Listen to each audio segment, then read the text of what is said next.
Ramnagar police station या ठिकाणी एक माहिती आली की चंद्रपूरमधील एक 15 वर्षाची मुलगी आहे. ही नागपूरमध्ये एका हॉस्पिटलमध्ये डिलिव्हरी झाली आणि त्याच्यामध्ये एमएलसी होऊन नागपूरच्या या ठिकाणी एक 0 FIR दाखल झाली.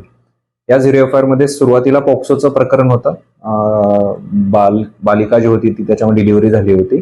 त्याच्यानंतर याच्यामध्ये पुढे असं तपासामध्ये निष्पन्न झालं की ही जी छोटी बालिका आहे तिच्या जी काही आई आहे आणि तिच्यासोबत असणाऱ्या एक व्यक्ती, या दोघांनी त्यांची जी काही 2 आणखी मुलं आहेत, छोटी मुलं, यांना इतरांना विकलेलं आहे असं निष्पन्न झालं. त्या अनुषंगाने आम्ही त्यांना ताब्यात घेतलं. त्याच्यामध्ये त्या दोन्ही मुलांनाही पोलिसांनी सेफ कस्टडीमध्ये घेतलेलं आहे आणि इतर ज्या व्यक्तींनी ह्या मुलांना घेतलं होतं त्यांनाही आपण ताब्यात घेतलेलं आहे.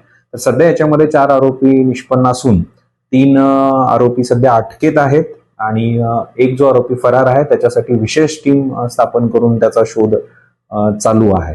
तर सध्या सिच्युएशन जी आहे ती याच्यामध्ये पुढील तपास रामनगर पोलीस स्टेशन या ठिकाणी चालू आहे.